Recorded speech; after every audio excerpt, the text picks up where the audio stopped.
City 1, Chelsea 1. That could be a huge result in Arsenal's season. 6 points the gap now at the top. And Man City really weren't at it today. They weren't at it at all. Chelsea weren't at their best. I've seen Chelsea play so much better than that this season. And don't get me wrong, there's a lot going on at Chelsea, so maybe you wouldn't expect them to be on top of their game. Maybe you would expect a new manager bounce. Who knows? But Chelsea weren't at it, especially in the first half. In the first half, City kind of were in second gear and were just controlling the game. They didn't look too dangerous. They didn't look too threatening, but they also didn't really look like they were going to concede. Chelsea looked pretty toothless in attack, but they kind of managed it, Man City. Rodri kind of managed it himself. On the ball, he's a joke. It's great to see him back, and we'll talk about him in a bit. But yeah, 1-1. That could be a huge result in Arsenal's season. Brilliant result for Arsenal. Not great for Man City. Like I say, they really didn't look great, but let's get into it. We'll start with Man City and one particular performance, given there weren't many great ones for Man City tonight, but Tijjani Reijnders has now arrived. We thought we saw it at the beginning of the season in the first weekend against Wolves, where he obviously scored the goal and he posted Series 1, Episode 1. It's taken a while, but Episode 2 has come now. Episode 2 has been released. He's been brilliant over the last few weeks. He's got 3 goals in his last 3 starts. And the position he's playing in is a bit of a weird one. Technically, it's like he's playing on the left, but because Nico Riley pushes so high, he has the license to drift inside quite a lot. Kind of like a Morgan Rogers-esque position where, like I say, you see him on the left, but then he's also very, very central, very high up, very close to Erling Haaland. He's almost Gundogan-esque when he's in and around the box, when he's playing so high up next to Erling Haaland. He looks so comfortable on the ball in those positions. Not that that should really be a surprise for us, given that he scored 10 goals for Milan last season. We should know that that is his game, but we just hadn't seen it because he wasn't playing in those positions. But now he has fully arrived and he looks brilliant. On a day where Shirky, Foden, Bernardo Silva, Haaland weren't really at it, he was. It hasn't been too often this season that Haaland, Shirky and Foden have all kind of had an off day. I mean, we saw Shirky got on the ball a hell of a lot, but didn't look too urgent with it. He couldn't make much happen. He couldn't put his own footprint on the game like we've seen previously. Previously, we've seen him just create magic out of nothing, and Phil Foden in the same ilk as well. We've seen both of them get on the ball and create something out of absolutely nothing, but we didn't see that today.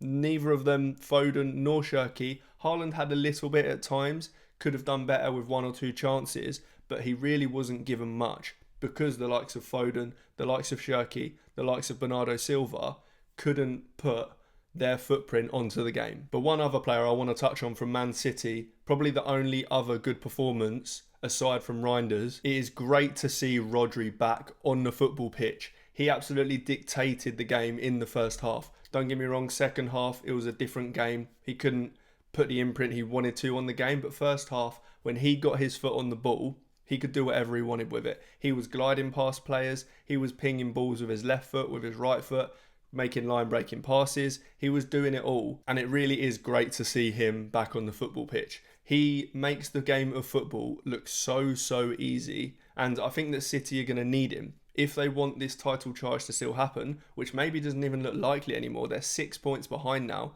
but they are absolutely going to need him in that position, because Nico Gonzalez has done great in Rodri's absence, don't get me wrong, but Rodri is a different type of player. He is special and City are going to need him. I've mentioned it before, but it really wouldn't surprise me if we did see Rodri and Nico Gonzalez, when they're both fit, play in the same team, and the same way that Zubamendi has allowed Rice to move forward and play as more of an 8 role. I think we could see that from Nico Gonzalez and Rodri, with Nico more sitting like Zubamendi and Rodri pushing on into that role where he can have more of an impact on games. Don't get me wrong, he's great as that sit-in 6, but if we see him get on the ball further up and get goal scoring opportunities, I think he can have that impact like Rice is having, where he is much more involved in the game higher up. But other than Tijjani Reijnders and Rodri, I don't think there was much to write home about from Man City. They didn't look on it. They didn't look like they got out of second gear at all. Like I say, Foden, Shirky going forward, it wasn't great. They couldn't create much at all. And This is a slightly worrying performance, given that Gvardiol went off with a dodgy injury, given that Ruben Dias didn't even complete the game. Kusanov and Ake finishing as your two centre-backs.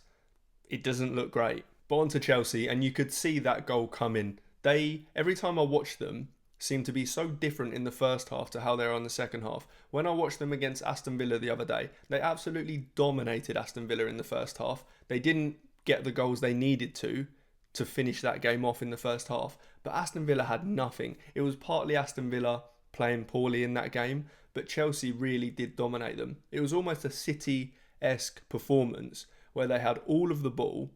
Aston Villa had absolutely nothing, but Chelsea just didn't score enough goals in that first half, and it came back to bite them because Aston Villa came out on much better in that game. In this game, it was kind of the opposite. Chelsea had nothing going for them in the first half. Absolutely nothing. They couldn't create anything. They couldn't even do anything on the break. But in the second half, they kind of had to come back out. Obviously, City scored just before the half time, and that meant that Chelsea couldn't just sit in and play or try to play on the break in the second half. They had to come at City a bit. And it worked. It really did. The likes of Neto, the likes of Fernandes, not Palmer, he was just anonymous. The likes of even João Pedro. Delap, when he came on, was brilliant, and we'll get into him a little bit as well. We'll get into Palmer. But it kind of worked. Esteval helped a little bit as well. Reece James was a rock in the midfield. He is so good there. It worked in the second half. They created chances, Delap especially, Enzo Fernandes really as well. But they created chances much more than they were in the first half, and that goal was always coming. You could see that. They played some weird formations at times in this game. They had a box in midfield at one point. It was quite hard to work out what they were doing and what formation they were trying to set up in. But a lot of the time it did actually work, especially with their goal. Obviously, like I say, you could see that coming. But a player I do want to talk about, I mean, the result's great, so it seems weird to kind of knock someone. We need to have a discussion about Cole Palmer. Since coming back from his injury, he has been anonymous in games. In this game in particular against City, I expected him to absolutely relish this game. We've seen it before, a couple of years ago in that 4-4 draw. He took that game by the scruff of the neck and pretty much got Chelsea a result. He did it off his own back. He has the quality, we know he has the quality to take these games to other teams on his own.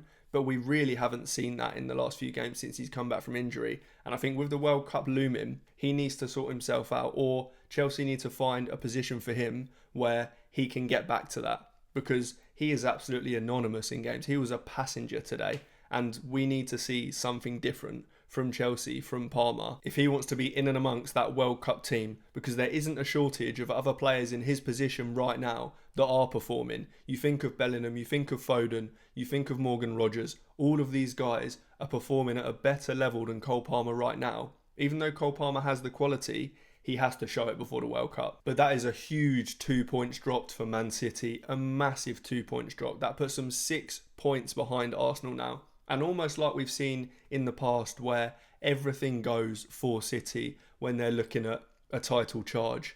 We've seen that multiple seasons. That now seems like it's happening for Arsenal. A couple of decisions here and there going their way. They're winning the games where they don't look great. They've got the squad now. I think that this could be Arsenal's year if Man City don't sort themselves out. However, we know Man City post-New Year can go on an absolute run. So we'll have to see how that pans out. But it looks good for Arsenal right now, and that is a huge 2 points dropped for Man City. But that is all for this one. If you liked the video, make sure you hit like, make sure you subscribe. Plenty more of these coming and plenty more stuff on the channel, so make sure you are subscribing. I will see you in the next one.